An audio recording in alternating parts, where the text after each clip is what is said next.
All right, hello. Can you hear me? Okay. Ooh, we are very lucky people here tonight. We are in the presence of a genuine legend. I'm just gonna try and whip up some hype here for Tony Visconti. Everyone here knows who Tony Visconti is, right? Yes, the greatest living music producer, I think, alive today. Has to be, right? Think about the best records of the 70s. Tony produced them, yes? The best vocal takes that David Bowie ever put onto tape. Tony produced them. Think about the best glam you could ever imagine. Cosmic Dancer, Get It On, Telegram Sam. Tony produced it. Not only produced it, but also produced and arranged the strings. He's a musical genius. He's a living legend. He's here in the flesh. Tony, do you want to come out? Everyone give him a big round of applause. There he is.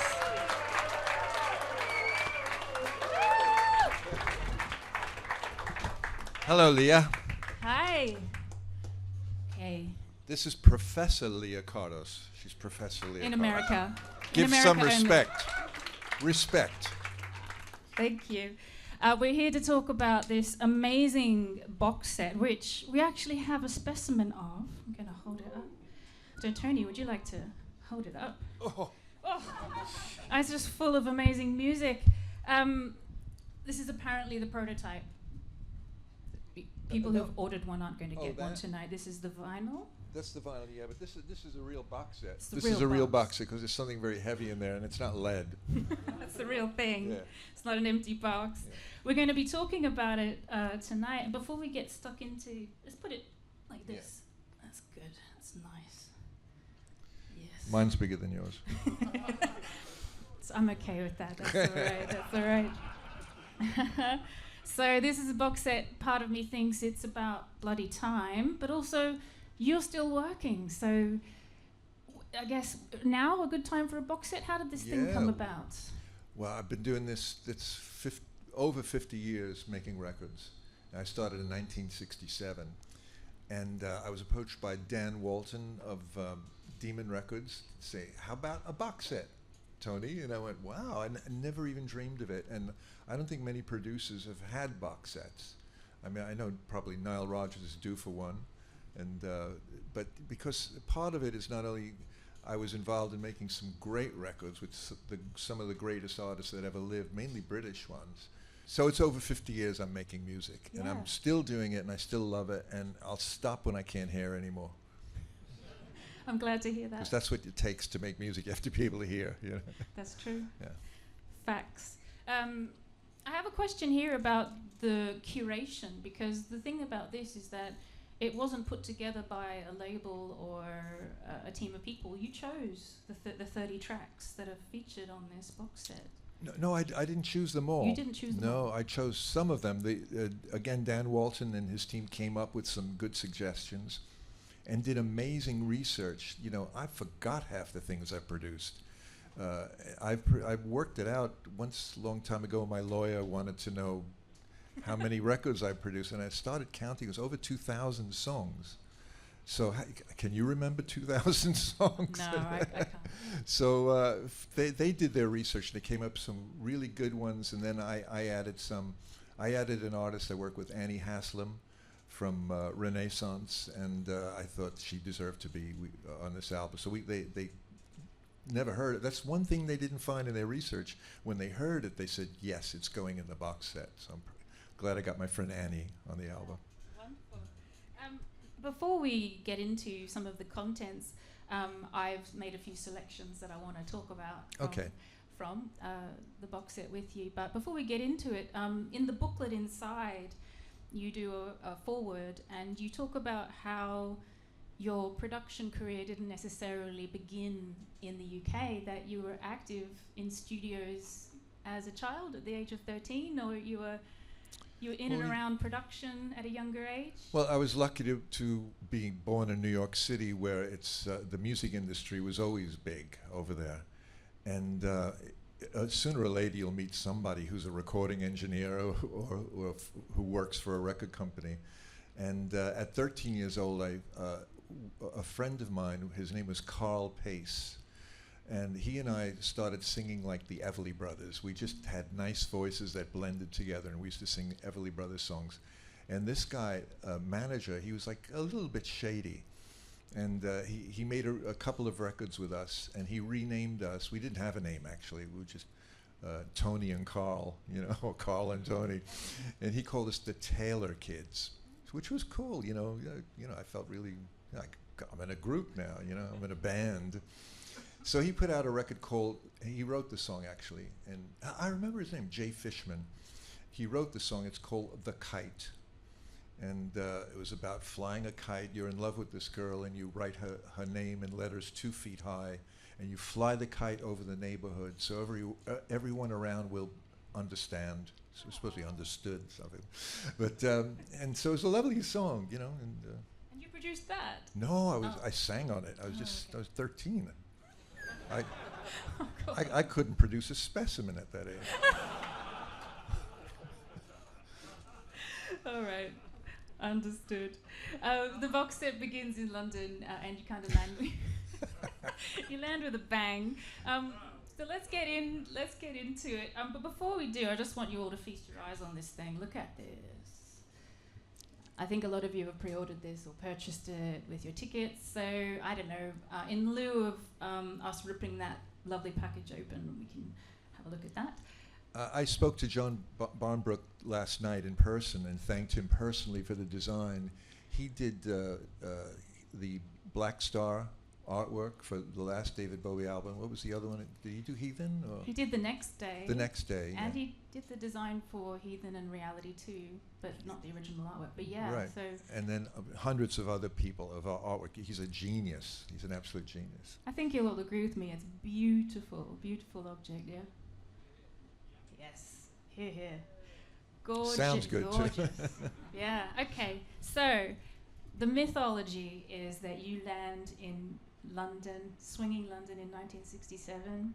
You're the assistant of Denny Cordell. Yes. And you're working with him, learning the ropes. But this is your very first time that you are producer, Tony Visconti. Is that right? That's right. I believe it is. Yeah. This was an artist called Bidu, who was very famous. He eventually, after he worked with me, he eventually wrote that song, Everybody is Kung Fu Fighting. And he did. And he went back to India where he made hundreds of film scores for Indian films, you know, which is a beautiful tradition.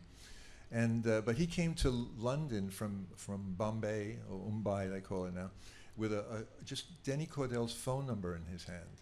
And he came up to our offices, and Denny kind of liked his look. He said he's like an Indian Elvis. You know, he's a very handsome man, and he had like a ha-ha-ha voice like that. So he said, you can't miss. He's like good-looking Indian Elvis. Go in and make a record with him. And this is Bidu's own composition as well. And so we went and made, that was basically my first single. Shall we have a listen to a little bit of it? I made a little clip. Sure, yeah. You guys want to hear it? Yeah. But she's not made for me, this daughter of light. She has no need for me. Only a small clip. Good voice, cool, isn't it? So my mind was blown when I read Mark Page's amazing liner notes, where he says that the session musicians on this gig include John McLaughlin. That's right. Jimmy Page. That's right. John Paul Jones. That's right. And Nicky Hopkins. And they all made 12 quid each. Those were the days. You know, you go on, there's a place in London called Archer Street, and when you had a recording session, you would just go around to this street, and all these musicians are standing there waiting to be employed. Like just on the street corner? Off the street, yeah. But then, I mean, I think Jimmy Page, we got his phone number, you know, and got him in there. But yeah, those people they were in the Yardbirds and groups like that, and they needed to make a living. You know, royalties weren't like they are now. Record sales weren't like they are now. It was a privilege to work with them, especially John Paul Jones. He was so versatile. And I remember him always being in pain to, to work. You know, he wasn't working on his own stuff, and he'd play and he'd grimace, you know, like. Maybe he was just feeling the music on some kind of Probably, molecular level. yeah, probably. Yeah. Okay. And then this here is quite an astounding recording. But this was produced by yourself and Denny Cordell. This is a co-production, is that right? No, it was produced by Denny, and he knew he had a hit record, and he mixed it with other engineers. He didn't like it. He disappeared in America for about 6 weeks, and he went as far as the West Coast, and he kept sending back mixes with a little help from my friends, and they were all worse than the last one. You know, they were really bad, and I don't know. I got it. I knew what this should sound like. So, without him knowing, he took a copy tape. I went to the studio with my other boss's permission, and I remixed the version that you hear on this record. And he came back, and he was going to like reject it. He thought it was jinxed, you know, but he loved my mix. And as a result, he said, "You've got to mix the rest of the album now." So this is my first album that I've ever mixed. Have a little listen to this song. Okay. One particular moment I'm interested in.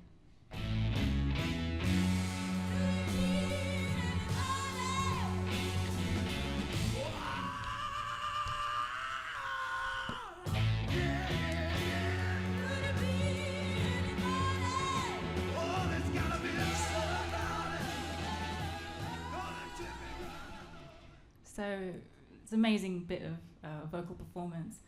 And I read in the booklet that you watched Denny make Joe sing this over and over and over again. That note especially, that little section. And we couldn't, it wasn't like Pro Tools now. You can save each and every take. You can save 125 takes. We had one track left. We had all the other 7 tracks had instruments on it, and one track left for Joe's vocal. So if Denny Cordell didn't like the vocal, he'd say to Joe, "Do it again." And tape over it. Oh, right? yeah, you have to erase the prior performance. Now, the prior performance might have been wonderful, but this bit in the middle, you know, just wasn't. And Joe was like singing into the mic this way, and Denny said, "I've got to put him in a little bit of pain," and he had the mic moved up way over Joe's head, like that. So Joe had to sing, "Whoa!" You know, and he's like looking up at that mic, and you know, this is a bad way to sing. You shouldn't like sing this. You shouldn't tighten up your vocal cords like that. Joe, I'm surprised Joe didn't cough up blood after this performance, but he was in tears. He was crying. He said, "I don't have it in me, Denny. I don't have one more in me." Denny said, "You do, and you're going to get that note, and you're going to get that note." I have never worked anyone like that in my life. It was absolute cruelty, but Denny got the results, didn't he? He really did. That was my follow-on question, was that seeing that type of production practice must have informed how you worked with singers later on in your career. Well, also the medium too of tape. We were limited by, in the beginning when I started working, it was only 4-track tape. So you had to record an entire band on track 1, and then do the guitar solo on track 2, and then the backing, and then you bounce it down to another 4-track machine. So you had to be more professional in those days. The musicians had to be the best. We couldn't have like people now, like they run off 50 takes of their voice and they spend 2 days comping it. We did not have that luxury in the 1960s. You just had to be effing great, and the people who did walk into the hallowed halls of recording studios were the best musicians, the best singers, the best composers, the best record producers. And I had to do, it was like a straight up the side of the mountain path for me. I had to learn a lot of things very quickly. Fortunately, I was hired by Denny because he was a great psychological producer, but he didn't know anything apart from a couple of chords on the guitar, and he needed someone to translate his thoughts into written music or whatever, and which I was. And I did a little job for him in New York City, and he said, "You've got the job." He phoned me 2 weeks later because he saw how I worked in the studio. And I was flying to London. That alone could fill a book that first month. Yeah, there's so much that happens in the 60s that's so interesting. I feel like I'm going to skip over these guys just in the 60s. We'll get to them eventually. Look, Rudolf Nureyev. Yeah. But I just wanted to ask you about Mark and David. In the 60s, through what twist of fate, what kind of deep magical intuition did you find these guys? And then have the prescience to support them when they weren't particularly doing very well. They were starting out. I mean, what's the magic A&R secret here? Well, there's two quite different stories. David was signed to the publisher that was one of my two bosses, Denny Cordell and David Platz. So David Platz calls me into his office and he says, we have this artist, he's a songwriter, great voice, but we don't know what to do with him, and he really needs some guidance. And would you be interested in meeting him? I said, well, I have to hear something first. So I couldn't say yes. So he played me the D-Ram record, David's first record, where he sounded like Anthony Newley, and he had that, what kind of fool am I? Kind of voice, He was singing like that. He wanted to be in musical theater, and he was a bit torn, but he liked rock and roll. He liked to do mime as well. He was all over the place, and that's what I said to my boss. I said, he's got a great voice. He's just all over the place. And he said, well, do you think you could work with him? I said, well, for starters, the voice is incredible. I would love to work with him. He goes, would you like to meet him? I said, yeah, he's in the next room. So it was a setup. So I go into the next room and I meet this young man, and the first thing was, which eye do I look into? Because he had two different colored eyes, And he was just smiling from ear to ear because he was part of the setup. He knew that I was going to be introduced to him. And we started chatting. My boss left us alone. And this is around 3 p.m. in the afternoon, and closing time came at 6 p.m. and we were kicked out. We just didn't stop talking. So that's how I met him. And for the first year, we were really best friends. I didn't do much good for him. I got him. I did 2 singles for the D-Ram label, which got him kicked off the label. But the other guy that they kept was Cat Stevens. So they had in their minds, we're either going to keep Cat Stevens or David Bowie. So I hastened that decision. And when we did finally kick in, and it was around as really good colleagues, it was during the Space Oddity album when we made some really good stuff. And then we made 17 or so albums afterwards. The longest person I've ever worked with, from 1967 to 2015. And Marc Bolan? Yeah, just quickly, how did you discover that guy? Well, Marc Bolan was, after I worked with David for a bit, and unbeknownst to me, they already knew each other, but my boss, Denny, said, it's time you went out and did some talent scouting, get a group of your own, find someone your own. I must be a very lucky person, because I said, okay, tonight I'll go up Tottenham Court Road, above Tottenham Court Road. I don't know what that road is called, north of Tottenham Court Road, but they had some clubs there. And there was a club whose theme was Middle Earth, from Tolkien books.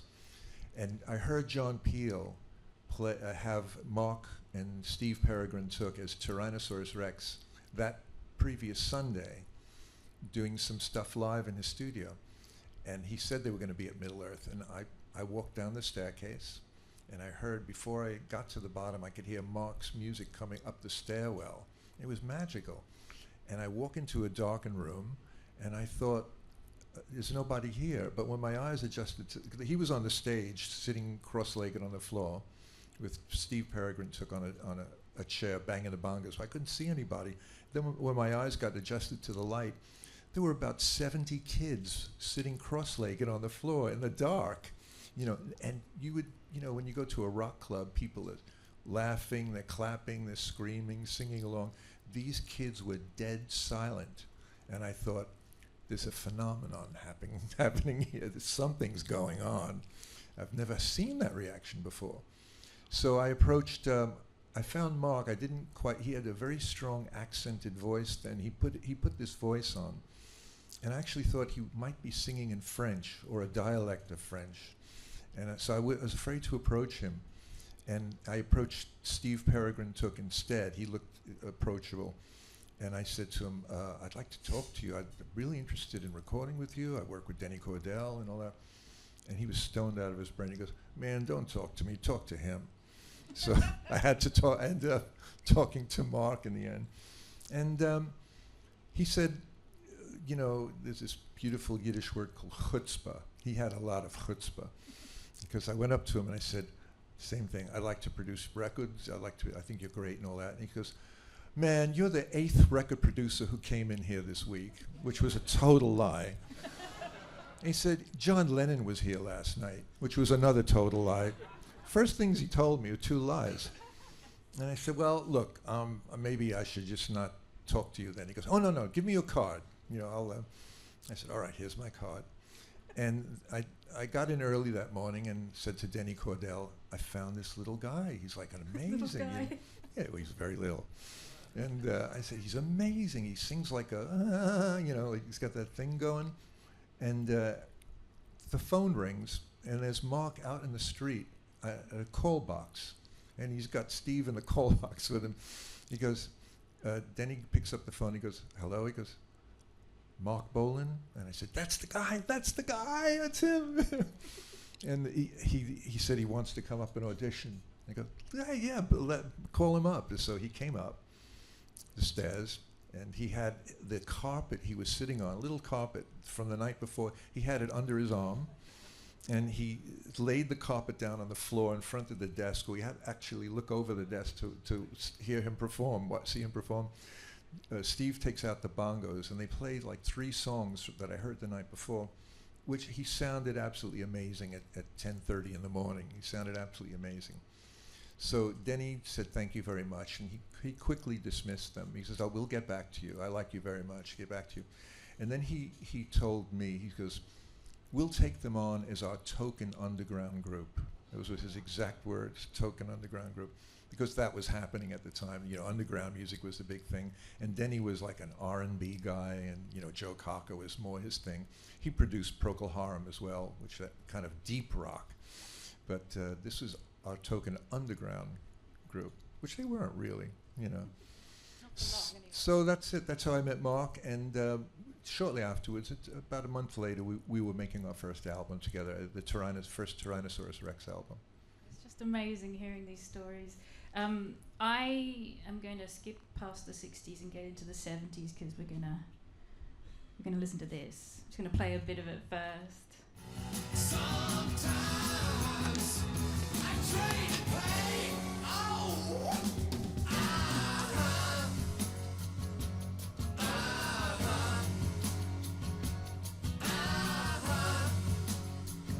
Lyrics.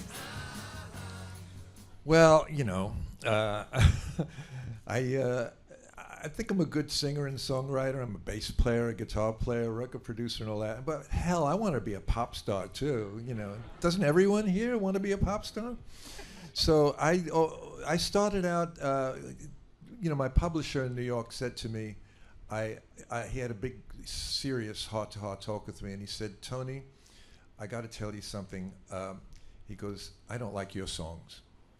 And I was like, oh my God, I'm sacked, you know, I'm gonna leave. And he says, but I love your productions, because I was making demos in the studio at the publisher's office, and he set me off on this business of being a record producer. But I never forgot the original intent. I wanted to still make my own records, and I just finished my 3rd solo album, which it's not released yet. Coming out this year, is it? It looks like it's going to be next year at this rate. Yeah. Okay. Exciting. I might even make a 4th album before the 3rd one's released. But it's still in my heart and my blood. I was always a performer. I was always in rock bands, and you know, I'm not just starting out fresh with this stuff. Well, this reminds me, hearing you singing reminds me that your voice is so often on your productions, they're hiding in plain sight. You're often singing background vocals. You're often... Well, you know, I'm singing on Heroes, and David would push me in front of him because he didn't want his voice to sound like a backing track. You know, I would be the main, you know, the hero, the top singer and all that, and he wanted not to be so loud. And I've sung backing vocals innumerable amount of times on David's records and T.Rex records. You're on this. Are you on this one? Yeah, that's me. The children of the revolution. Trying to do a harmony. Children of the revolution. Now, now, now. That's not me, that was Mark. Okay, so now we're really getting into it, aren't we? Yeah. Thank you. I mean, this you were here to witness the craziness of T.Rex to see. Yeah. Which was like Beatlemania Part 2. Yeah. I mean, that was wild, right?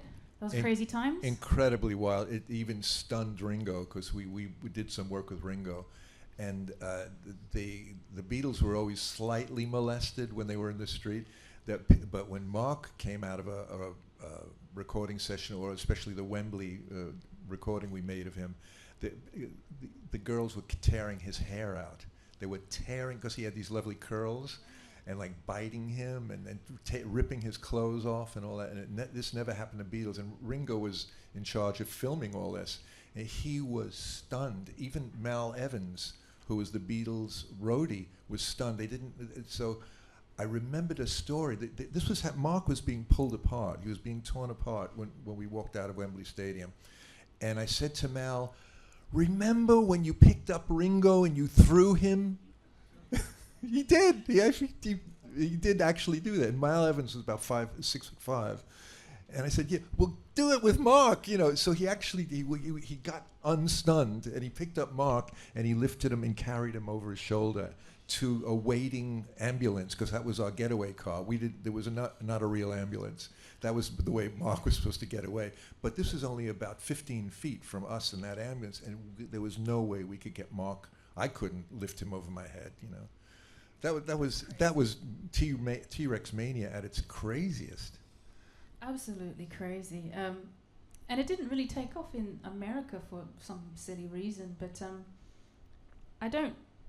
The question I'm burning to ask, and we're running out of time, we could talk about Mark for so long, but what is the secret with this sound, this epic, monolithic production? What's the secret? Can you divulge? On the T-Rex sound? Yeah, the sound of T-Rex in this era is just so huge. Well, first of all, he never gave them enough credit, but his band was incredible. Bill Legend on drums is one of the best drummers I ever worked with, kind of in the style of Ringo Starr, only Bill was better. And then he had Steve Curry on bass, who was a former jazzman. He was in jazz bands, so he was all up and down the fretboard doing wonderful stuff. And Mickey Finn was just a good front guy. He actually could play conga drums, but he wasn't much of a backing singer. But the feel of that band, you know, like what makes The Who sound like The Who and Fleetwood Mac sound like Fleetwood Mac, is the chemistry. Mark had an amazing chemistry with these three other musicians. And there's a sound there that I preserved. I didn't want to mess with it. If they made some loosey-goosey, like they got a little slow or they made a little mistake, even Mark was against it. We would do no fixes. So the backing track, the foundation was kind of loosey-goosey. It was kind of flexible, you know. And then Mark would say, I said to him, like, you know, we really should do it again because it's slowed down a bit. He goes, don't worry, I'll put 10 guitars over that and you won't hear that it slows down. You know, I go, okay, that's a solution. You know, you put 10 guitars, you're not going to notice the drums slow down a tiny bit. So he had his own psychology, you know, and his own method of recording. He was wonderful to work with, and he doesn't get enough credit for being one of the finest guitarists ever. He was just amazing, yeah. I mean, thank you and shout out to the bands and the musicians behind these artists, right? Because they do bring the sound. It's not just one person, is it? It's a team effort. You know, we had another thing. We had Flo and Eddie from the Turtles, who did the backing vocals on Get It On, Bang a Gong. And they sound absolutely great. And then when we did the slider, I said, when is Flo and Eddie coming? He goes, no, they're not coming. I go, oh, so who's going to do the backing vocals? He says, you and I, we'll do the backing vocals. And I said, well, why aren't they doing it? He goes, they had an attitude. I go, what happened? He goes, they wanted to get paid.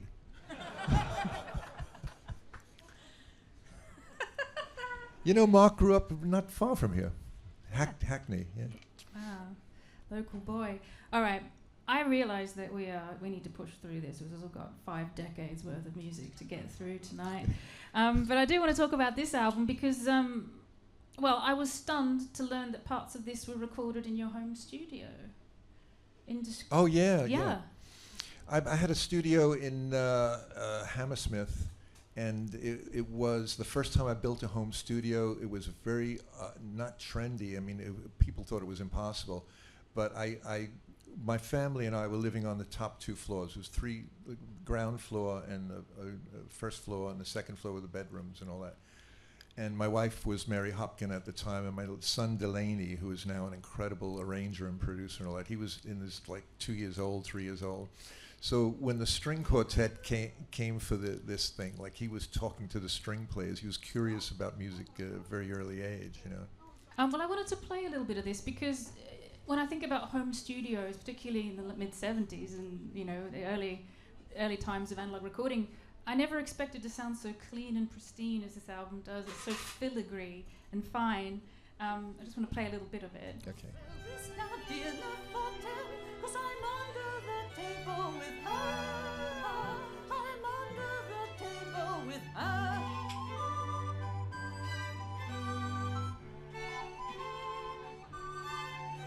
Is that your recorder?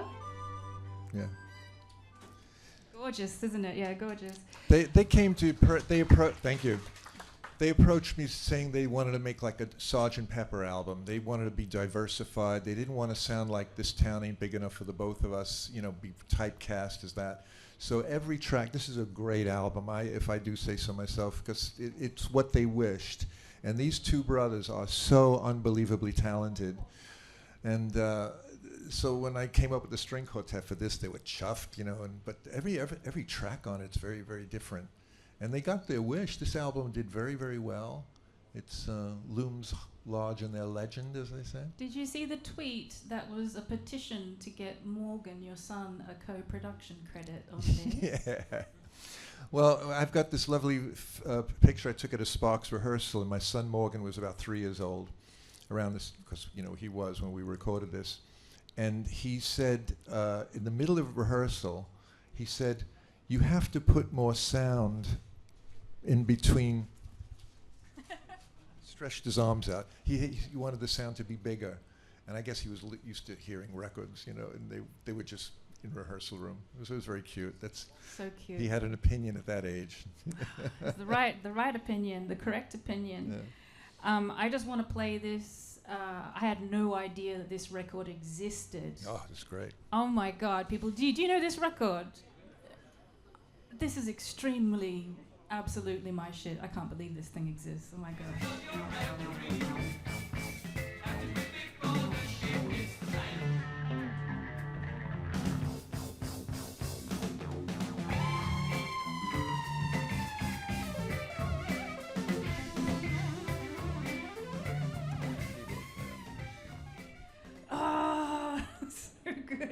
But you can't find this record anywhere. I had to do nefarious things to get that clip. Really? Yes. Yeah, well, I still have it. I can burn it for you. Yeah, it was so wonderful. I never want to get bored when I produce. I don't want to make 10 rock records in a row. I worked with Elaine Page just to break. I love her, but I wanted to stop making a rock record to work with the best lady, you know, who's singer in the West End, and. This group was like something to just stop me from making the next you know, and I thought, gosh, what talent. I used to play in bands similar to that when I was young, starting out very progressive jazz groups, free-form jazz and all that. And this was a dream come true. They turned out to be the greatest musicians ever. And it was a fun album to make, very serious, you know, it wasn't like rock and roll where everyone's swigging, knocking back scotch, and it was like a serious album. Yeah, it sounds it. Is there a Phil Collins story that goes with this recording? Was he involved somehow on the drum? Or am I? No, no, I'm not sure. Right, he was a substitute drummer for this album. Yeah. Yeah, he was. Yeah. Yeah, that's right. Yeah, absolutely right. Yeah, because I Yeah. mixed him up with another group. No, he was. Yeah, and I didn't know who he was. Right. Yeah, he was just. Was he in a group? He was in Genesis then? Yeah, it was in Yeah. Genesis. I mean, Yeah. just the prog chops are just. Yeah. Oh, chef's absolutely. kiss He on played this great on record. this. Yeah. I can tell I've been listening to this record a lot in this last week. I can sit here and talk about this. Okay, I'm going to be very heretical, and I'm going to pass through the 70s without mentioning Straubs, That's okay. Bowie, Thin Lizzy, Gentle Giant. You're going to let her get away with this. And I'm going to go into the 80s only because we're running out of time and I'm actually going over. I know, right? Look, you can lynch me later. We've got to get into this. Let's play a little bit of this track here. Putting several boots in, lie helpless. God help us, our heads up, we'll scream.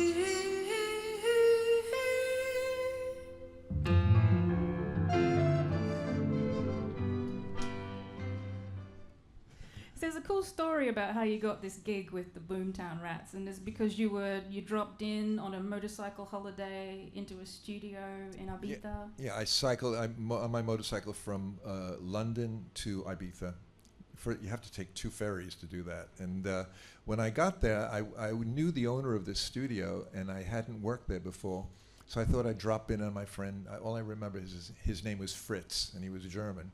So I dropped in to see Fritz, and I see Geldof instead, And he says, "What the fuck are you doing here?" I go, "I don't know. I'm just on holiday, So he said, "Well, why don't you stick around, give us some help?" And I go, "Okay." I mean, I had no plane ticket. I just had my motorcycle. It was wonderful freedom. I really missed those days. So I ended up being the producer of this album on my holiday. Good gig, yeah. Holiday job. I love that story. I'm going to push on to this. We'll play a little clip of this live recording and then chat about it.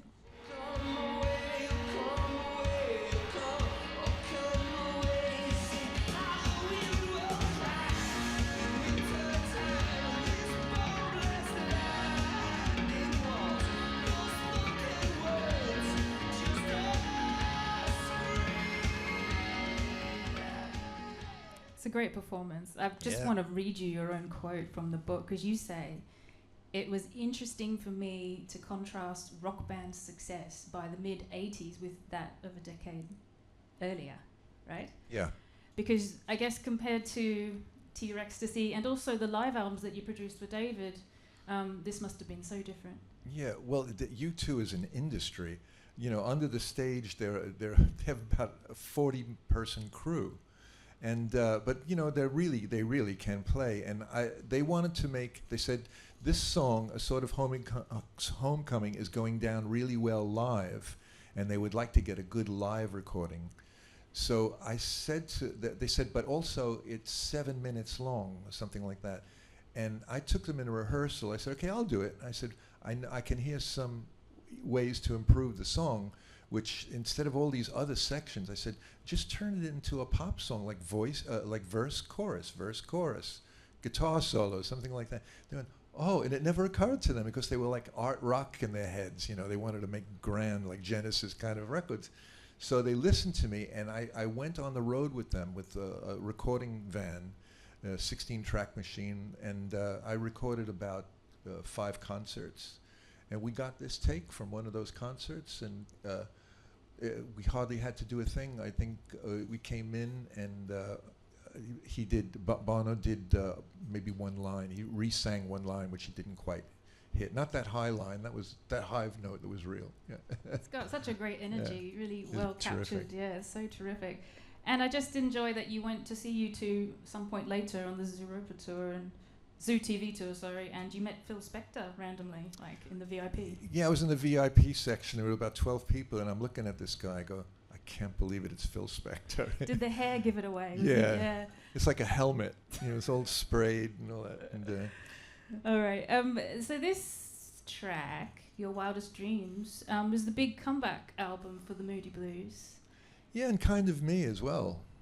It was like the '80s were really like I went through a dearth of suddenly the young guys were getting all the work, and I wasn't even that old. But they approached me, John and Justin. They approached me, came to my kitchen. We sat in my kitchen and talked about what they wanted for their new album. They wanted to break away from the mold, like U2 and everyone else. They wanted to get away from being typecast. And Justin played me this beautiful song on an acoustic guitar in the kitchen. We're having mugs of tea and all that. And I got the job, and I thought, it'll just be this one-off. But I ended up doing the whole album and the next 2 albums afterwards. Now, the fans didn't like this new Moody Blues sound. They wanted Nights in White Satin, that's exactly what they were trying to get away from. But we sold millions of records. This was a big hit for them, big wasn't it? hit, Let's have a little listen. It's a classic.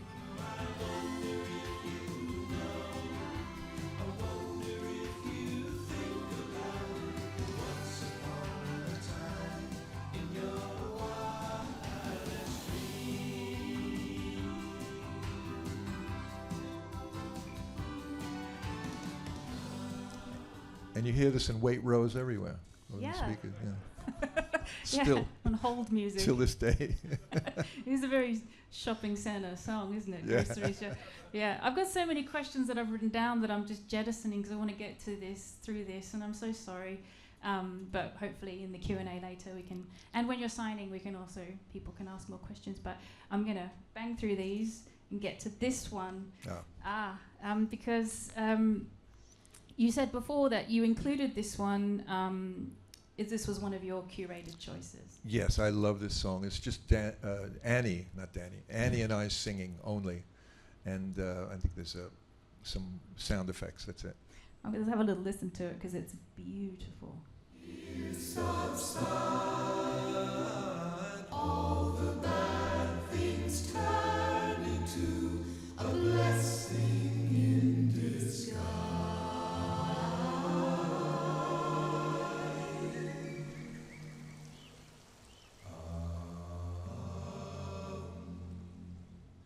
Just amazing, just so nice. And I understand, I learned for the first time that this album was an important part of Annie's recovery from cancer. Yes. But you also said that meeting Annie was a life changer. What do you mean by that? Well, again, it was a fallow period, and for her and me, and we got together and had an immediate response to each other. And she sang. She said, "I'm starting to write." She never wrote before. She wrote these lyrics, and she wrote a whole bunch of lyrics on the album. And I put this to music, so that's my music. And she loved the whole idea that it was mainly a cappella. And for her, it was a big change, because in Renaissance, she was actually shuttled to the side. The band, all the boys in the band were all macho, and they didn't really listen to her ideas. She was just the front singer. And she's a beautiful singer, like what she did in that group. So now she's having her day. This is my stuff, my lyrics. And if she wanted to change the melodies I came up with, she started writing her own melodies as well as the album progressed. But this one is my favorite song of the album, yeah.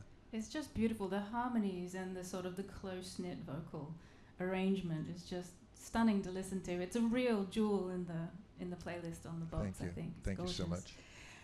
Okay, I guess we'll get to this guy, I suppose. Hey, let's have a listen to what this sounds like first. Open up your heart to me. Show me who you are,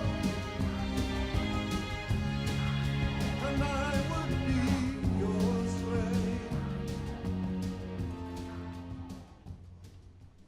So your reunion with David was a key moment, I think, for Yeah. both of you in both of your careers, right? Yeah, he phoned me whilst I was working with, I think, the punk band. I forget their name, but I was doing a nice album. And I spoke to him, and he said, "I've got this idea for a new album." First of all, I hadn't heard from him for a few years.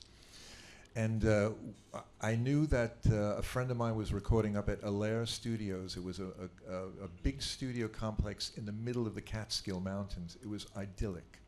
I mean, from the gallery, from the the patio, you could see New York City 100 miles away. You just barely with binoculars. And unfortunately, we saw 9/11 from that. You know, we could see the embers above the city. But meanwhile, we're in the studio making this album, and getting back to the kitchen again, we were in the kitchen when he and I wrote these string parts together at the kitchen table. You know, I sketched it out. He go, how about da da da da da? I'm writing that out, and I'm filling in the chord notes underneath it for the chords. So work never ended, you know. And the fact that we were all living together for 2 months almost was great. We saw his new baby. Iman came up with little Lexi. Lexi was about 6 months old, and she was sitting upright on the grass on the lawn. You know, it was a family. I had my kids there too. It was a nice family affair. It was. A family affair. Yeah. Just reflecting on your long working relationship with David, was it different working with him in this last phase of his career compared to earlier? I mean, obviously, he wasn't on drugs. No, he was clean for at least 25 years before we worked on Black Star and all that. He always gave credit to Iman that it was for her that, you know, she gave him the reason to sober up, and so he was not very different. He was sober all the time, but he was always David Bowie. You know, he was always nice, very well spoken, very kind, very considerate, very mercurial. You know, he could talk about any subject. One day he just had a book on Chinese pottery, and he was and it's like a fat book. Yeah, I said, "What are you reading that for?" He goes, "I'm interested in it." He said, "You know, while I'm doing some mixing or something like that." And while we were making Black Star, I said to him, "You know, David, you know, I didn't know he was. You know, I knew he was ill, but I didn't think he was going to go." And I said, "You could work with anybody. Well, why are you still working with me? You know, this is like the 18th time. You know what? You could go back to Nile Rodgers." And he just did nothing. He just beamed. He just smiled at me. He didn't answer that question. I love that. Well-deserved Grammy as well for that production. It is. Thank great. you. Yeah. Okay. My fourth Grammy. It's number 4. All right. I've been waiting to get to this one. I believe the artist is present. I don't want to draw attention to her. She probably doesn't want that to happen. Let's have a listen to this. Christine is in the house. Blow your head off.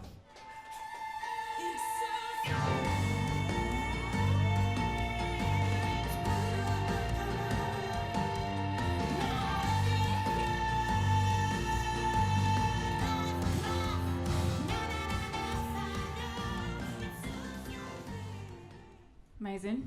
Fantastic. Yeah, she was loved by David, Brian Molko. I mean, all the people I worked with, they loved it. Dave Grohl, yeah. And she's quite amazing, you know. She's composes all her stuff. I often get credit when her records come out. The reviewer says Tony Visconti did a great job in arranging her album. I never even touched her arrangements. She's got a degree, you know, in music and all. She does all her own work. She's marvelous. Yeah, I wanted to bring this up because the song is about the oppression of women, and in the book, in the reflections area, Christine writes beautifully about how it's been difficult to establish authorship and to try and, you know, have people take you seriously. And I know this to be true if you're a female artist. Definitely. You know, it reminds me of Joni Mitchell when she commented that any man in the room with her would be the one that would get the credit. Exactly. For what she was doing. Been going on for decades. Yeah, so, I mean, in terms of the time that you take, I mean, you just jumped in there to highlight her authorship. I mean, do you think that it's going to get better for female artists anytime soon? No. It's the same bullshit. The same old shit, yeah. Yeah, male chauvinistic shit, you know. Labels will sign 20 guys and 1 woman. I was told that. When I was shopping Christine like a few years ago, like maybe 10 years ago, they'd say, no, we've already got a chick singer. They use that expression. This is in New York, you know. You people in England don't say chick, right? We say it in Australia. Yeah, chick singer. We got a chick singer, sorry. Sheila singer, yeah. Sheila. Yeah. Well, anyway, if anyone here isn't familiar with Christine's work, it is killer. And also just as a model of how to manage yourself and how to stay true to your own artistry, I think her catalogue is peerless in terms of, you know, being uncompromising in that regard. Yeah, and she did at least 10 duets with some very famous people, including David Bowie. Yeah. So, I mean, that's how much she's loved and appreciated by her peers. Yeah. Amazing. Okay, we're getting towards the end of my PowerPoint presentation tonight, but I wanted to play this one. I'll play the clip first because it's, wow.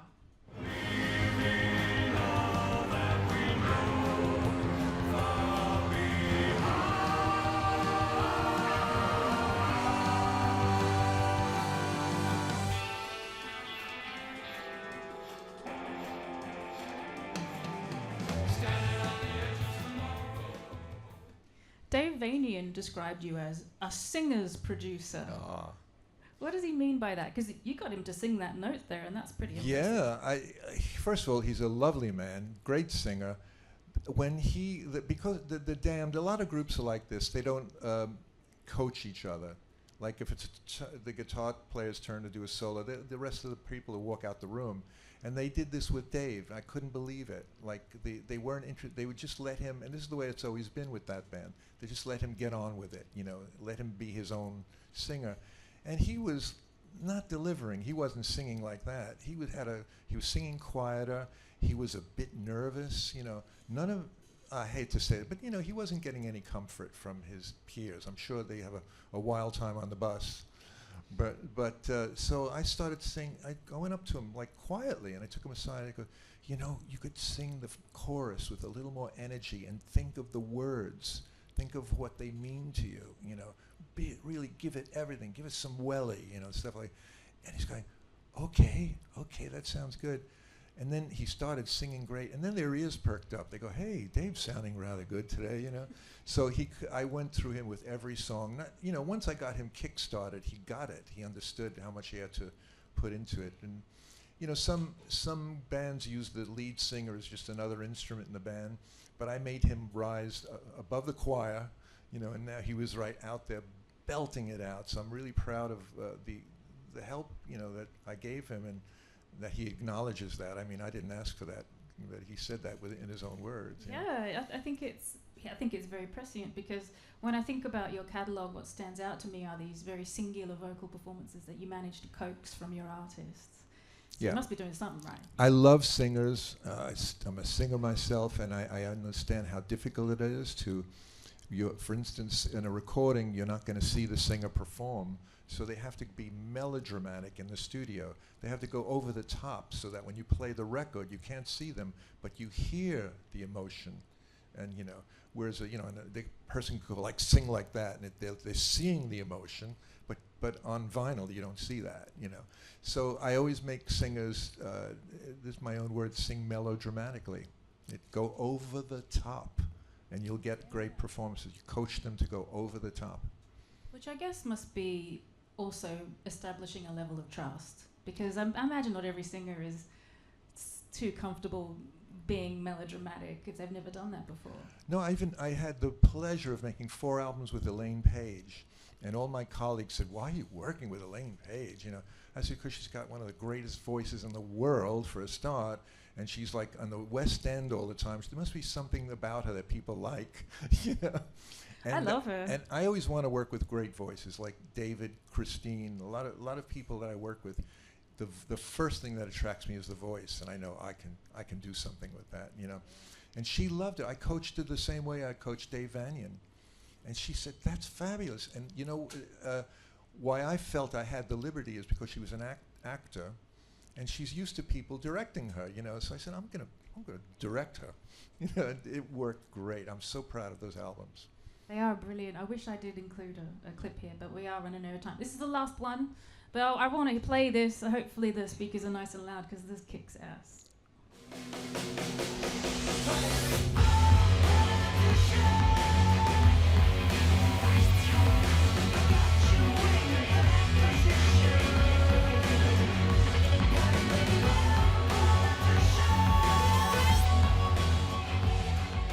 Does sound good in here. Yeah. That was a wild album to produce. I was out in LA for over a month making the whole album, and his vocals, I mean, he's a self-starter. I didn't have to, you know, give him boot him or anything like that. He really sings like that, and you know, you're speaking to him 1 minute, he's very mild-mannered, very smart, very gentle, and all that, and he goes and sings like that. And I go, oh my God, you know. So I just You have to dial him back, maybe. yeah. No, I never dialed him back. You know, he double tracks perfectly. He's had a lot of experience. He's been around for a while, and he's got a lovely wife, Etty, and she sings with him and helps him write the music. It was a good situation, and he had a team of engineers. Like as soon as we did a vocal, they would. We have about 3 or 4 vocals. Somebody would come with a hard drive and take them away from me, go into a next room where there were 3 technicians fixing the timing and all that. It was the first time I worked with such a team, you know. It's usually myself and an engineer. There were about like 10 people tuning the guitars, tuning the drums, fixing the vocal, you know. And you hear that, that's a wow, you know. Yeah, it's tight. It's fantastic. Yeah, I mean, the point I wanted to reach was just that, you know, and I hope you guys have got an impression of this tonight, is that Tony's career is still, you're still getting better. Records are getting better. I would like to get better. Yeah, more Grammys, right? So I just wanted to ask you, like, what do you look forward to? What is the territory that's left to explore for you? Well, I'm currently working with a fantastic jazz artist, and I never made many jazz albums. In fact, I only made partial jazz albums. I can't say her name. I'll say that she's a woman, and she's a mind blower, and she's out on tour currently, so I'm waiting till she gets back so we can finish the album. And yeah, I'm working. That's it. You know, that is basically. Tantalizing. Yeah. Okay, I know I've missed a lot of favorite tracks, and I'm sorry, but we want to get to this Q&A thing. So I've got a mailed-in question, which I'm going to start with. But how we're going to manage the Q&A is there's going to be a microphone, and we need to queue. Can we just find where that? It's right here at the front. So if you've got a question for Tony that you want to ask, you can make your way to the microphone.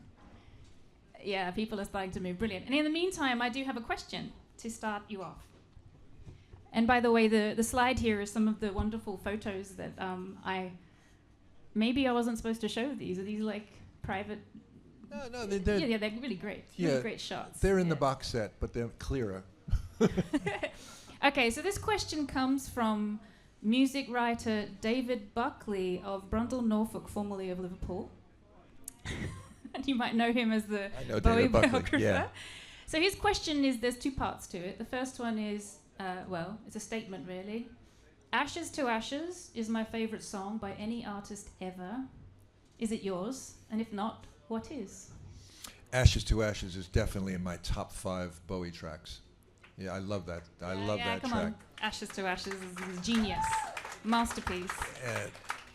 That was so much of a co-production too. We both added like really some serious bits to it, and yeah, I could go on and on about how that was made. That's another topic. It's another topic. So his add-on question is really just a joke, but he says he wants your opinion. Is Ashes to Ashes an appropriate song to play at a funeral? ? And if yes, then he promises he will change his plan of using the countdown theme tune to Ashes to Ashes. So it's your call. It depends whose funeral it is, right? I guess it I guess, you know, some modern folks might like to do that. Did we buy enough time to get the first question up? Yes, okay.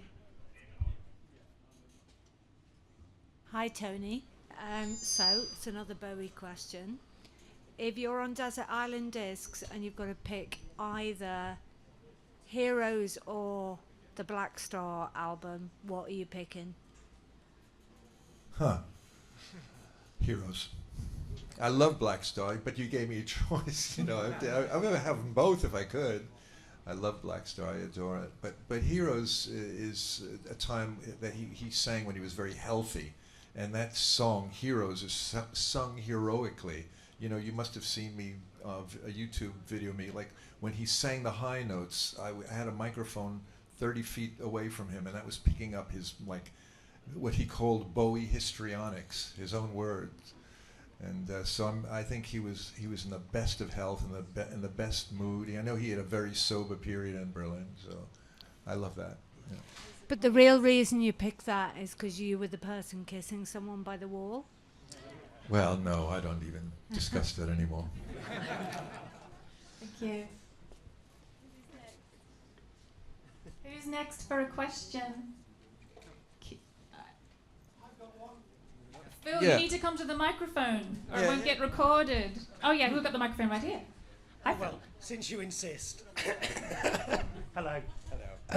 So my question is, it's linked to Lodger and the Space Odyssey remixes, but my general question is have you ever, or been tempted, when you don't like the mix that the band has made you record, done your own and listened to those in preference over the ones that have been officially released?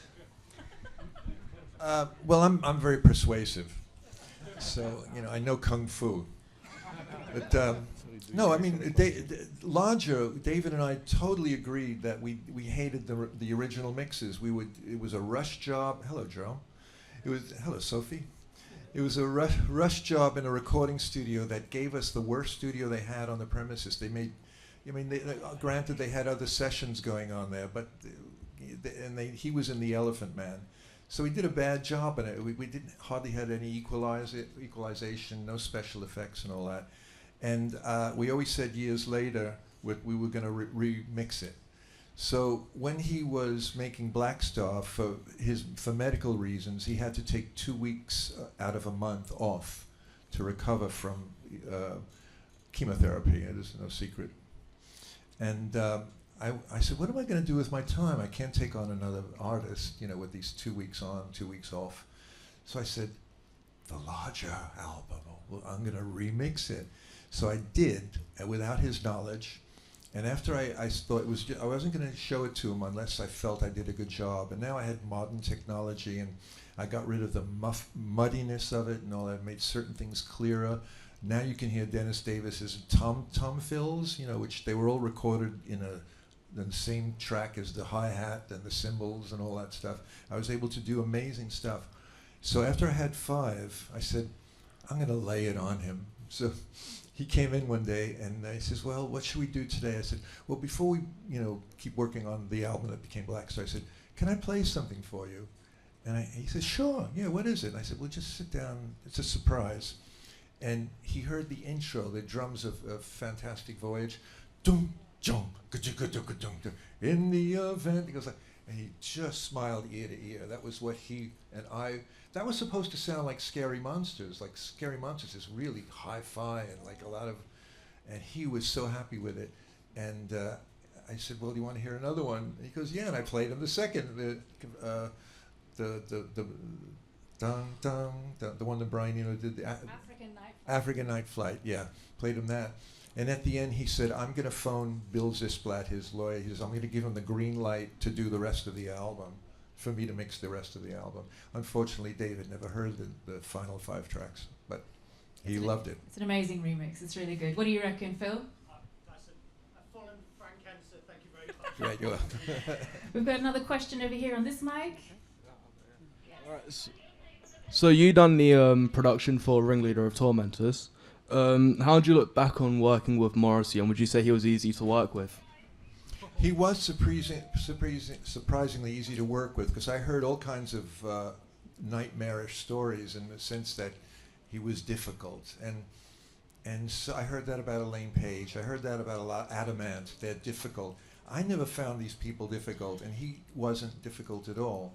I already had his respect because he was a T.Rex fan. And he just wanted me to whatever I did for Marc Bolan, could I do for him? That was basically the thing. And he had a band full of really great musicians, but I did mix it up. They did some pre-recording, and I decided to re-record a few tracks and do overdubs in my way, and I came up with a lot of ideas. And at first he said, when he did his vocals, he said, I'm about to sing. He goes, all I want you to do is tell me if I should sing louder or quieter. That's all I want to hear from you. I said, okay. So he does a take or two, and I said to him, I took a chance, I hit the button, and I said, the chorus, I think you should sing a little louder with a little more push. I was afraid to say emotion. Oh my God, I would have been sacked on the spot. And then by the next day, I'm saying words like emotion and things like that. He trusted me, you know, and he's a lovely man. He's, I don't know, shy. In many ways, he's shy. In many ways, he could be a complete bastard, like anyone really, you know. But I got his respect, and we did really, really well together. So I had no problems with this difficult person. Thank you. Yeah. Hello, Tony, and hello, Leah, and thank you, Leah, for running it all so beautifully tonight.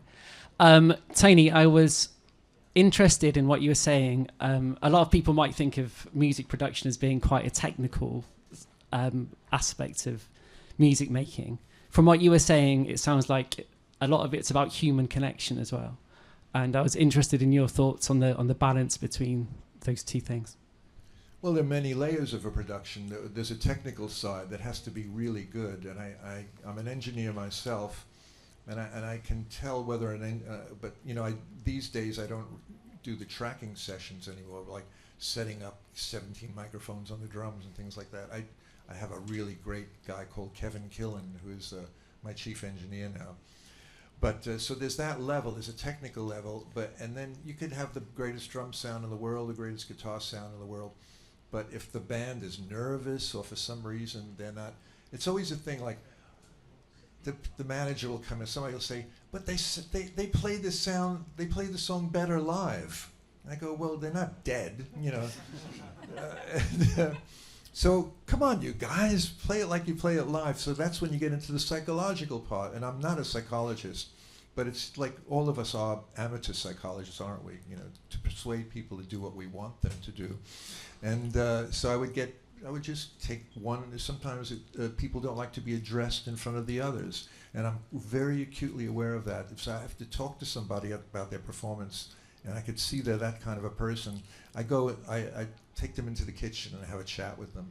They go back and they feel that I respected their privacy and feelings, you know.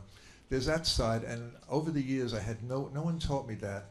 I just saw some really terrible producers shout at people and make like, you know, that's not the way to treat an artist, especially singers who are vulnerable. The most vulnerable people, they got to start singing. You know what you got to sing from your gut. You can't just sing la la la la la. You know, a song is the emotion is what puts the song across, not the tuning of it necessarily, but the emotion. That was a really good question. Thank you so much. Do we have any more questions from the audience? Yeah. Yes. Hi, Tony. My question is, do you have a favorite Bowie production credit of yours that maybe you're most proud of? Not necessarily your favorite, but one that you maybe feel a greater sense of achievement over having to work a bit harder, possibly? Well, the hallmark was always Scary Monsters. And David and I started every album with saying, this album's going to be our Sgt. Pepper.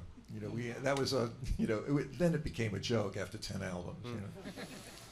But Scary Monsters, we said it. We said, this is going to be our Sgt. Pepper. This one is really going to be our Sgt. Pepper. And we did it. We were so pleased with that album when it was done. He was so happy with it. And unfortunately, we had to leave it for a while because he hadn't written any melody or lyrics yet. This is the way David worked. When he first did that to me, it was during the Man Who Sold the World album, and I was green then, and I said, you can't do this to me. You have to have the songs finished. You can't just let me go in and play instruments, you know, and do that. So, but by the time we did Scary Monsters, I was used to his method of working, and he took 3 months off to really absorb the tracks that we had recorded in New York City and write the melodies and the lyrics. And when he walked in the studio that day, I think we recorded it down in Good Earth, and the vocals. I'm saying I think because we couldn't really say that on the album credits for not legal reasons, but other reasons. Hold on, I'm not finished. So, what was the question again? It was about Scary Monsters recording the vocals at the last minute. Yeah, so that was our favorite album. That was a hallmark, and then after that we said, let's make our Scary Monsters again. You know, we actually rose above the Sgt. Pepper thing. Yes, sir. Yes. You need to come to the microphone, I'm afraid. How many more questions do we have? One more? Two more? Okay, that'll be it, and then everyone else can save their questions for the signing session, which we've got to get to. So if we keep chatting all night... Just a quick question, Tony. Yeah. Of all the people you've worked with, who you're most proud of? Your production? So many people. I put them all on the same pedestal. I mean, David, he's super genius. He's godlike, but he was also my friend who I lived for a year in a flat with him, in a house with him. But so I know the human David Bowie as well. But I would put him, Marc Bolan, and I gotta say, I'm sorry, I don't want to embarrass her, but Christine Young as well. Because they loved her. Bowie loved Christine, and so she's again, it's that voice that gets me. They all have this voice that does something that a lesser singer doesn't have. It's a special voice. It's a unique voice. I'd put Elaine Page up there too. Because she'd make anybody cry. She'd sing the phone book and she'd make you cry. So, I hope that answers your question. Okay, over here next. A lot of young creators, when they're starting out, have imposter syndrome. Is that something that you ever had? And if you did, is there a moment looking back when you can say it evaporated? I did have imposter syndrome. I thought I was a fraud at one point. It was probably in the 80s. And I thought, how did I get this far, with no talent? And it was very serious, and I didn't work for about a year because I wasn't, in the 80s it was a new kind of a producer like Martin Rushent, and people using the computer, the technology, to getting all these sounds, and so I had to. I don't know how I actually outlived it. It seriously hurt me for about a year's time, and then I got back on the boards again. Thank you. We've got one more question. You need to come to the microphone, I'm afraid, so we can record it. Thank you. Sorry, I know it's busy back there. Okay. Yep. Hello. So I've just got a question, and I guess is looking into the future as well. So for like young artists and producers, you guys used to sort of like record on tape, and I think recording on tape, you've got to sort of, I guess, embody, understand that you're just recording, and you've got that finite tape that is very limited. Yeah.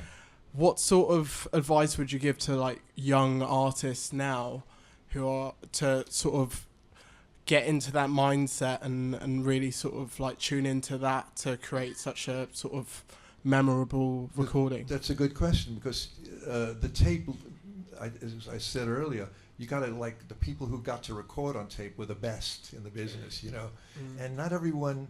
It's different. I'm not saying that there's some great singers now, great artists, great record producers now. It's not.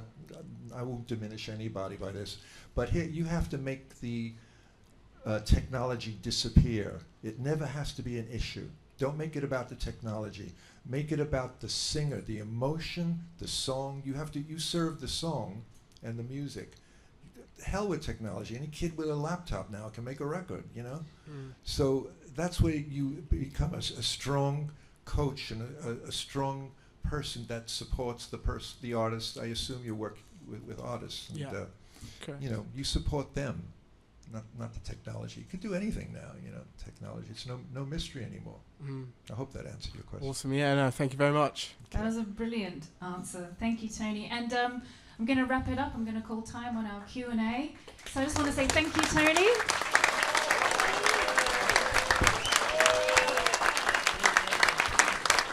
And thank you, everyone, for standing on your feet.